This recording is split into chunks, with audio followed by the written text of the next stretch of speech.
Good afternoon, ladies and gentlemen. Warm welcome to the LIVE training series of CTINT Grand Challenge. This is Hazel, your MC of today. Here we come, the last training workshop of the LIVE series, and we hope you have been inspired by our distinguished speakers across a spectrum of topics. If you have missed any section, you may simply visit the website of the Grand Challenge for playbacks to help you to formulate your proposal for this innovation journey. A soft remark that apart from the exciting awards and prizes, winning projects of the Grand Challenge may have the opportunity to be prototyped. Be an innovator and don't miss this valuable chance by submitting your creative ideas by 30th of June. Today, we will be talking about pitching skills, which is very critical to achieve success. Two distinguished speakers from universities will share with us tips on pitching, followed by a Q&A section to address any inquiries you may have. Without further ado, please join me in welcoming Engineer Dr. Alfred Tang, Head of Knowledge Transfer Office of Hong Kong Baptist University. Dr. Tang is an entrepreneur, an IT attorney, an engineer, a research scientist, an inventor, and more, all rolled in one. He has extensive pitching experience, not to mention he has been pitched even more. Today, he will first share with us how he defines pitching and the don'ts that everyone should stay away from. So, ladies and gentlemen, I shall now pass the floor to you, Dr. Tan, please. Thank you, Hazel. Thank you, everyone. Thank you for the time to come to this webinar. My name is Alfred Tan, and in the next 12 minutes, I want to share with you 3 top tips on how to have a winning presentation, and possibly we'll talk about a bit more. Let's start with some introduction for myself. Who am I? As Hazel have said, I work at Baptist U. All right, I've been an entrepreneur, I'm an attorney. Well, basically it tells you from what you see on the screen that I'm a bit of everything, but as the Chinese say, 周身刀冇張利. Okay, first tip. How many of you actually read the slide word for word just now? I'm sure many of you did. That's my first tip to you. Try your best not to put much words in your slides, because we are human beings. We are trained from a young age to read. So when you put things in the slide, what happens is that you will read, your audience will read. And you know what's worse? The worst is that you read from your own slide. So by putting a lot of text, which is quite normal for many presenters, a lot of text on your slide, basically what you're creating is a distraction to your audience. And you're drawing the attention away from you. In a presentation, you are the most important person. Remember, so tip number 1, don't put too many text in it.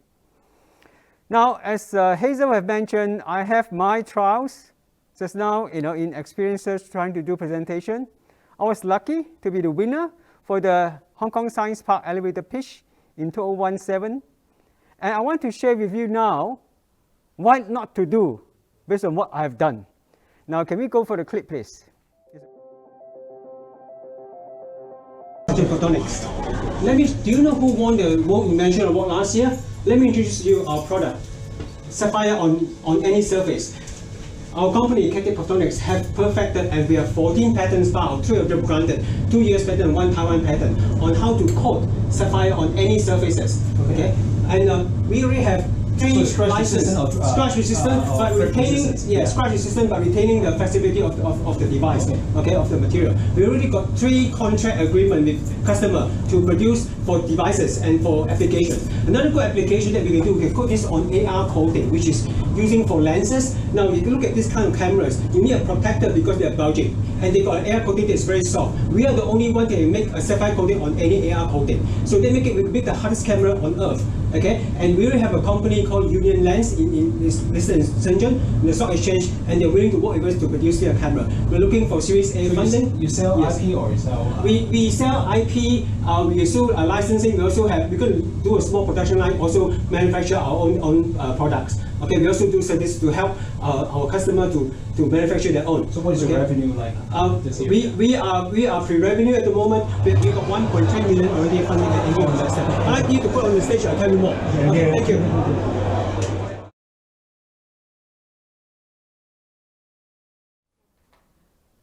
Okay, thank you.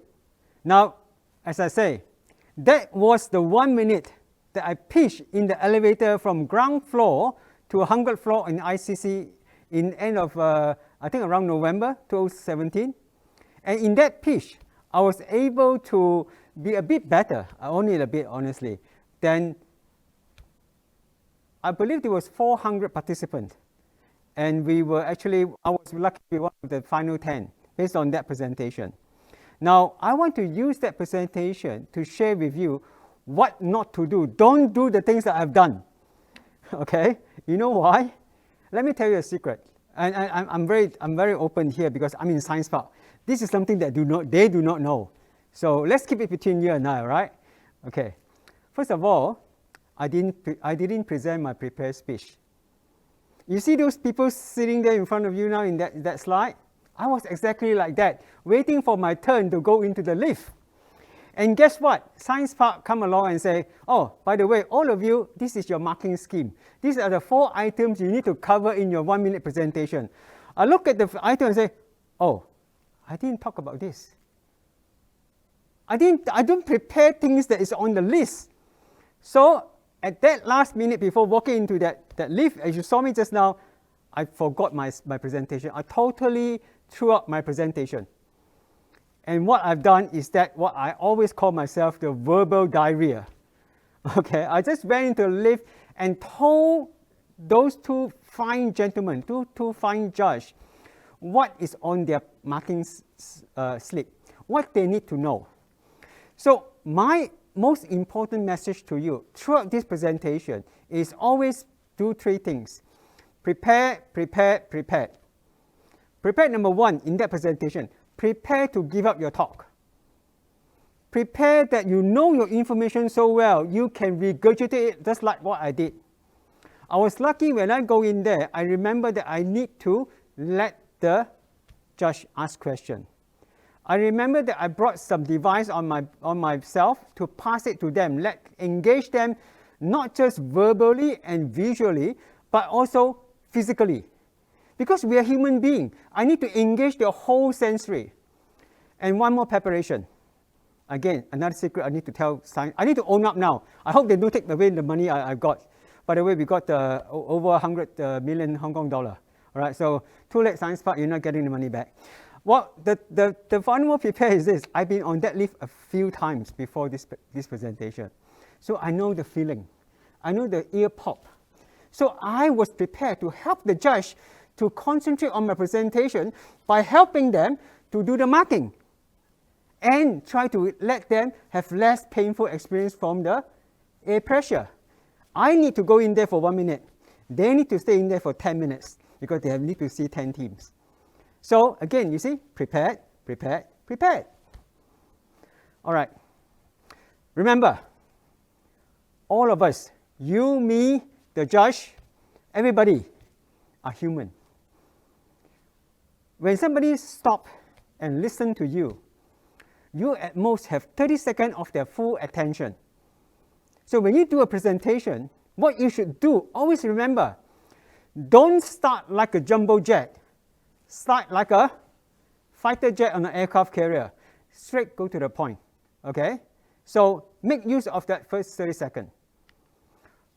A lot of us, when doing presentation, we want to tell them everything because this is my passion. I do this every day. I've got so much things to tell you. But that is what you know. Remember, when you're presenting, you're presenting to someone who do not know. So don't give them a lot of information, even if it's visually like this. Give them clear, precise, concrete, to the point. Help them to help you by helping them to understand you. It's always not what you want to say, it's always what you want your audience to understand and remember. As I put it up there, it's never what you want to say. Okay? One more tip. Do you notice I have a spelling mistake? I did. Or everybody did. You know what? We are human beings. I always ask my colleague, when you buy, my colleagues, you know, all pretty moms and ladies, when you buy a beautiful white dress and you make one small ink drop at the end of the dress, I tell you what, you always find it. And that is human being. So if you have slide, please help yourself. Make sure somebody proofread it, don't make any mistake. Because otherwise, people will they forgot what you say. They only remember that mistake. That's human. Okay, can we go to the next video? If we are now back in 1844 and I am Charles Goodyear, I'll be telling to you the vulcanization of rubber, because that revolutionized the whole industry for rubber, and we got tired of today. But today is not 1844. Today is 2017. I'm telling you the story of revolutionized the use of sapphire. I want to introduce you cataphotonics. We have won the World Invention Award in Geneva last year, and this is our invention. Our invention is that we're able to coat sapphire as a thin film onto any surfaces to make that surfaces as hard as sapphire. Sapphire is the second hardest thing on earth after diamond. But we are better than sapphire because our thin film retains the flexibility of the substrate underneath it. This thin film has been scratched by the watchmaker in Geneva. And even the strongest man with the Swiss knife can't create a scratch in it. Okay? But I want to tell you more.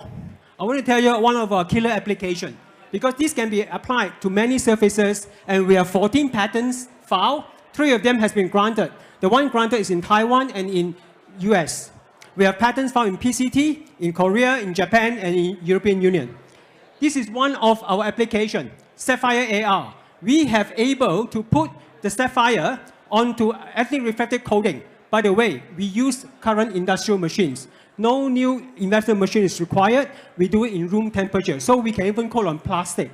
Why is this a killer application? Because look at this lens. It's rounded, it's protruding. This is used in 360 cameras. This is used in all the cameras in your Tesla, 8 of them in Teslas. Okay? These cameras cannot be scratched because on the Tesla, it will prevent the autonomous driving. It will be a safety issue. Okay, we can do this. We have pre-money, we have post-money, and we already have three contracts working for clients to develop proof of concept for their clients. And one of them is actually working for Garmin.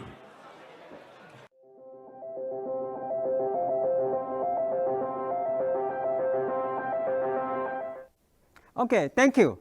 Now, that was a presentation that I want to present. I prepared it. Now, you noted that I actually have a foam board, just like in this picture. I prepared so well in that presentation. I actually went on that stage a few days before the event.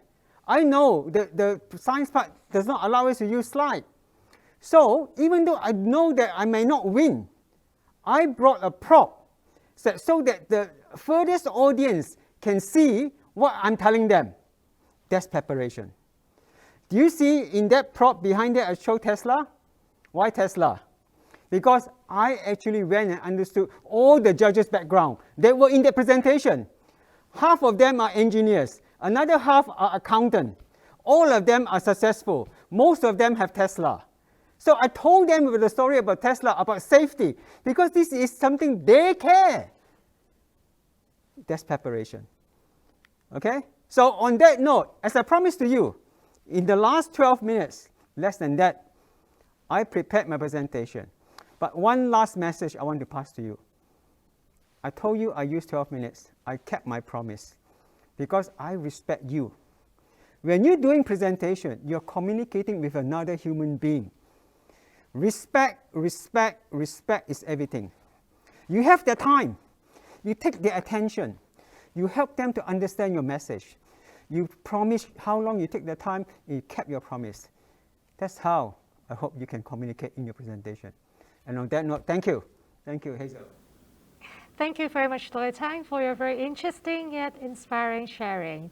So let's all make sure we don't fall into these traps when it's our turn to pitch next time. It's indeed some very useful tips too to our innovators for the Grand Challenge. So before we pass the time to our next distinguished speaker, may I remind you once again that the application deadline of the City INT Grand Challenge will be 30th of June this year.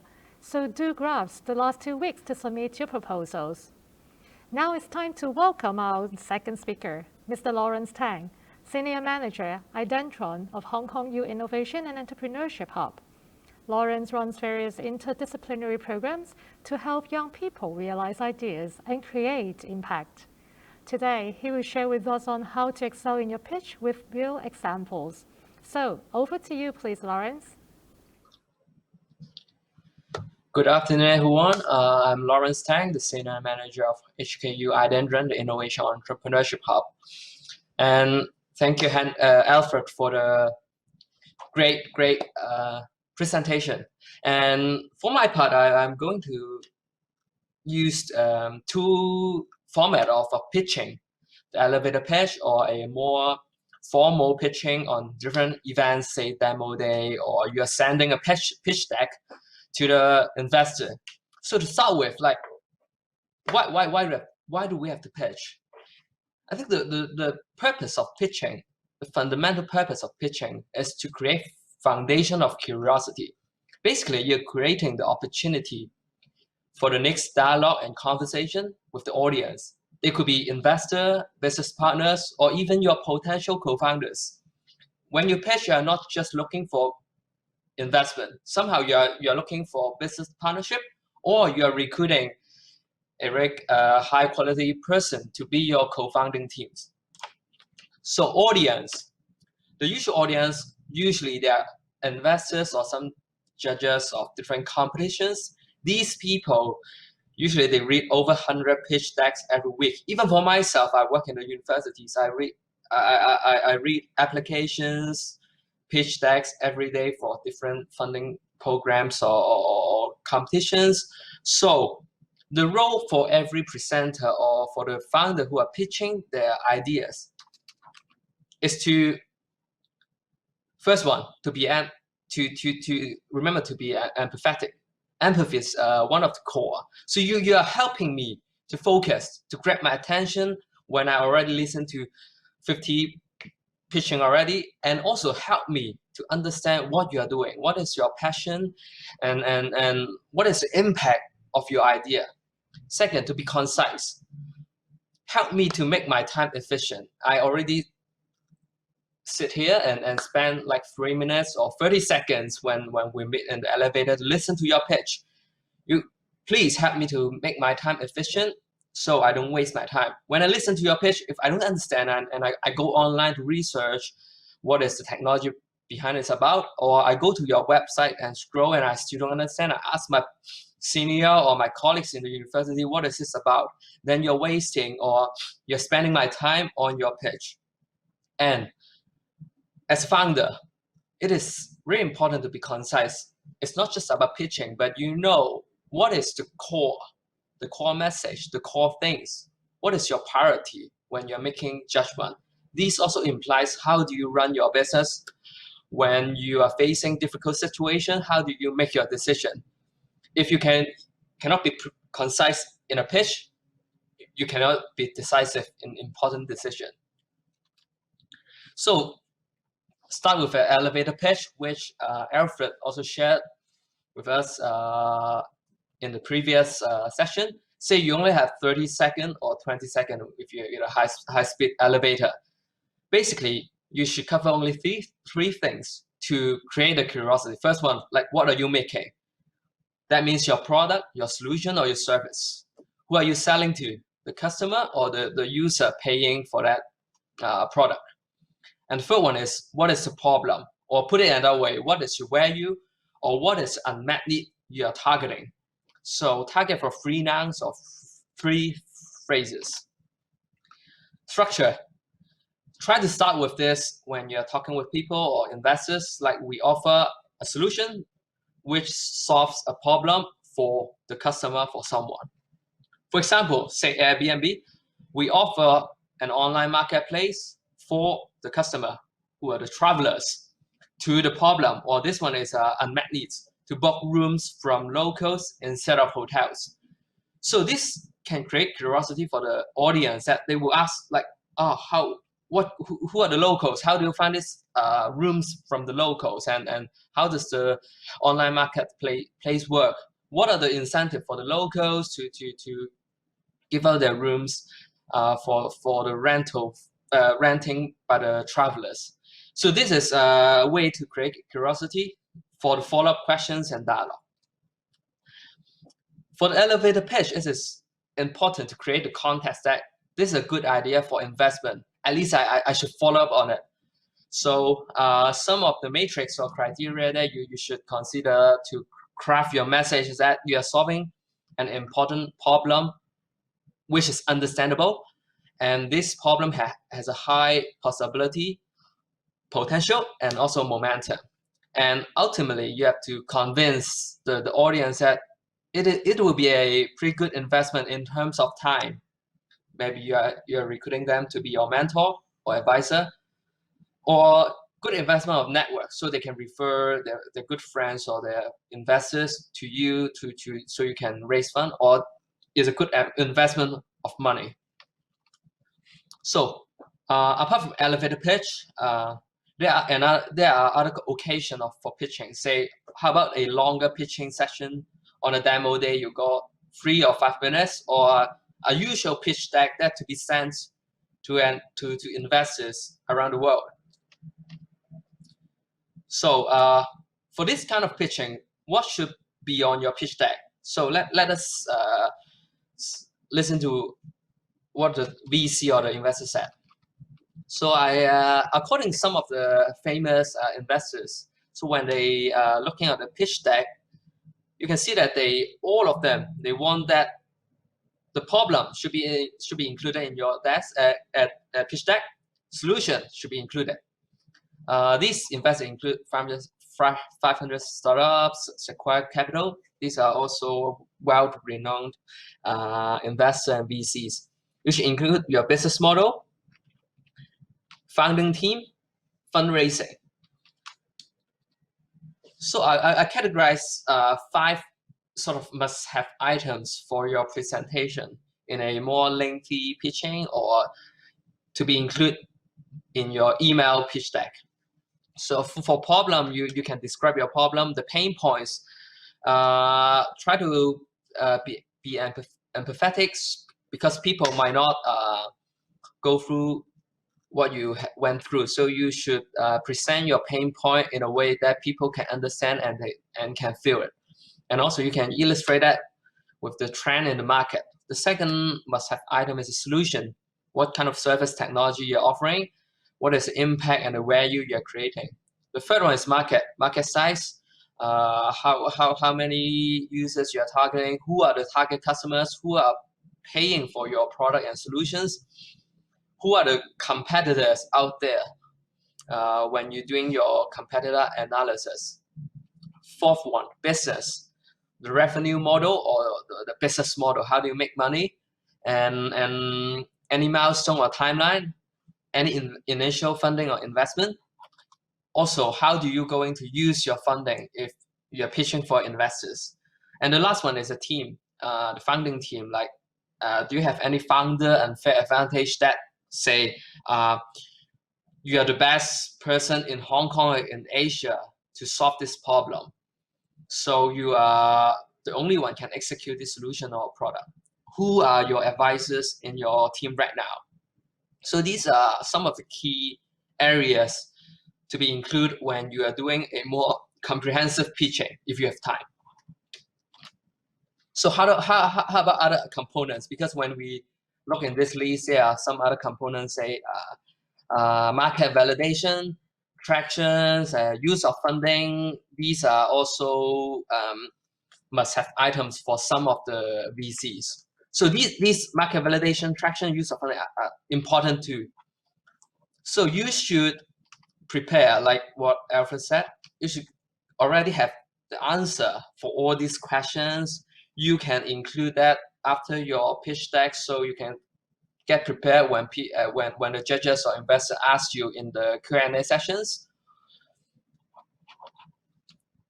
So you and it depends on the occasion and format. So you get all the things prepared and ready, and you put different essentials and components according to the audience and what is the cause or the priorities. And the last one I want to say is soft skills matters. You have to be someone likable. At least the audience or the investors want to talk with you again after your pitch. You maybe you have a lot of matrix and numbers and everyone is doing startups, and the startups must be complex, but you don't have to give all the information to them. If they like you, they will do the due diligence afterwards and check all the figures and numbers, and then you can present your whole ideas and then the roadmap to them. And why do you have to be someone likable? To start with, you have to body language, voice. I think these are pretty generic. And the last one is a teamwork. I think when you're doing pitching, maybe you have CTO, CEO, CFO. They will take up different part of the pitching. So you make sure that you know the transition and who is doing which part. So some key takeaway for the audience. Pitching is to create curiosity for the next dialogue, for the next opportunities. With empathy, audience are running out of attention and time, so please do them a favor. Make your pitch efficient, be concise, be likable. Everyone want to, because when they give you money, they're working with you, so they don't want to work with someone they don't like, or someone cannot communicate, or someone messy. Yeah. And the last one is practice and practice. Film your pitch, and I know it's torturing and embarrassing to watch back your video clipping when you do pitching, but this is a necessary step in order to polish your soft skills, and you know that which part you are not sure or you are not communicating well, and you can practice more for particular slides. Yes, this is my part. Hope you enjoy my sharing. Thank you. Thank you very much, Lawrence, for a very informative sharing. These are all very practical tips for an impeccable pitch. Thanks a lot. And now I see many questions are coming in. So Dr. Tang and Lawrence, shall we start the Q&A right away? Sure, thank you, Hazel. Sure. So the first question is actually for Dr. Tang. The question is like that. 3 minutes indeed is a really short period of time, and the audience is hardly able to focus on the whole 3 minutes. Can you share any tips and tricks to keep the pitch simple, focused, and informative? Oh, yes, thank you for the question. It's a very good question. Now, first and foremost, I'd like to borrow a tip from Lawrence. Be concise. And I mentioned just now that start the 30-second of your 3 minutes, the most important time in your life. What is your hook? I used to teach students and share with them, if you do not know what's your hook, then try this. Tell them the value of your proposition. I always say, we help X to do Y by doing Z. That's how you start a presentation. Create the curiosity, make them interested to know more. Okay? And then go from there to put your 3-minute presentation together. Remember, if you only have 3 minutes, you ask yourself what you want to get from that 3 minutes. Do you want to get the next meeting? Or do you want them to actually take out their wallet and give you their card? Okay? Not money yet. 3 minutes to money is... The only time you get money for 3 minutes is you show them a gun and say, give me your money. All right? That's less than a minute. Okay? Otherwise, yeah, get for the next meeting. I hope that helps. So thank you, Dr. Tang. It's a little bit like talking to a kid. So it's like getting their attention, getting their curiosity, and then they will respond to you. That's very good advice. Thank you, Dr. Tang. So the next question is for Lawrence. The question is like this. If you were a judge, how would the contestants stand out to impress you among all the others? Usually, in fact, after listening to several pitch, if I still remember your ideas and where you come from and what is your strength, and basically I can pitch like you in that sentence. The solution, problem, and customers. If after the whole pitching, I can still remember your team is doing that, I think that is pretty impressive. Yes, that means you're concise. You create my curiosity, so it lives in my mind, and also I want to follow up with you on that part to understand more. And I think right now the pitching skills for all the competition are pretty high already. So I would say that it's quite difficult to be impressive, but if you can take it as a acting, and you want to, or you can take it as a first dating. If you want to have another date with the same girl or boy, so what do? You have to leave some mark in their mind.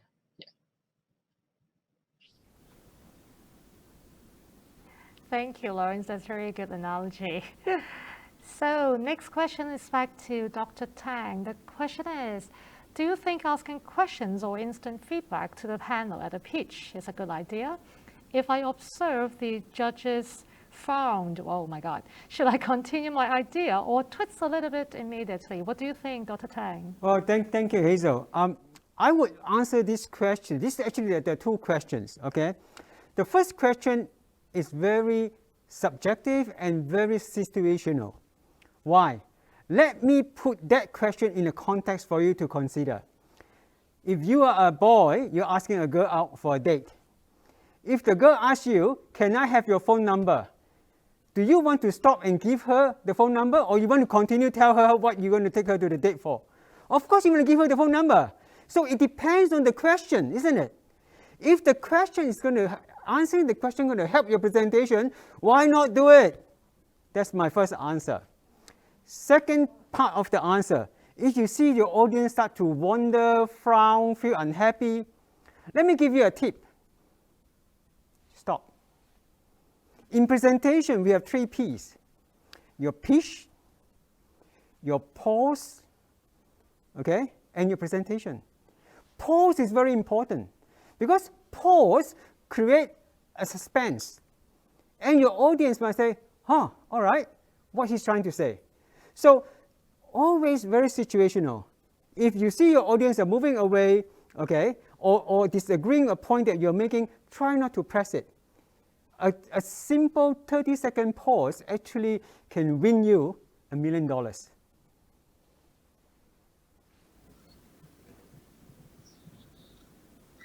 Thank you, Dr. Tang. Thank you. We have one last question for Lawrence. So the question is, what if I have a speech impediment or if I am not fluent in the language used by the judges? Any alternative to a verbal pitch? What do you think, Lawrence? Sorry, Hazel, can you repeat the question again? If I'm not familiar with the language judges is using, do you mean that? Yeah, the question is, what if let's say you are not fluent in language or you have speech problems. So what would you suggest? What is another alternative for the person to do a presentation? I get it. I think either you practice to make perfect, just and then that's why I said teamwork. Somehow, the best way is that the CEO is also the best salesperson to pitch your idea because you know what you're doing and you can give the most timely response to the questions from the audience or investors. That is the best way to handle it. But somehow we all have limitations. So better preparation. If you cannot good at language, so you stick with your speech. And when it comes to questions from judges which you cannot handle, make sure that you have a backup or your team members can cover you. That's teamwork. And I am sure that for co-founding teams, there must be someone that can deliver the message clearly in a timely way, in a smart way, response fast. Yes, I think either teamwork and you practice your part as many times as possible, as perfect as possible. Yes. Thank you very much, Lawrence. Practice makes perfect. That's some practical tips that we've got. Thank you, Lawrence. Thanks once again to our speakers, Dr. Alfred Tang and Lawrence, and thanks everyone for joining us online today. So may I invite you to complete the 30-second simple questionnaire to help us plan better next time. So please simply click the link at the chat box below. Those who have not yet opened your account for the Grand Challenge, please do scan the QR code on the screen right now and join us. We look forward to receiving your creative, innovative ideas to help alleviate Hong Kong's imminent challenges. Be an innovator and submit your application by 30th of June. Make your thoughts known and let your creativity blossom. Feel free to drop your inquiry at the email below or call 2629-0148, 2629-0148. Thank you all once again and see you all at the Grand Challenge. Goodbye.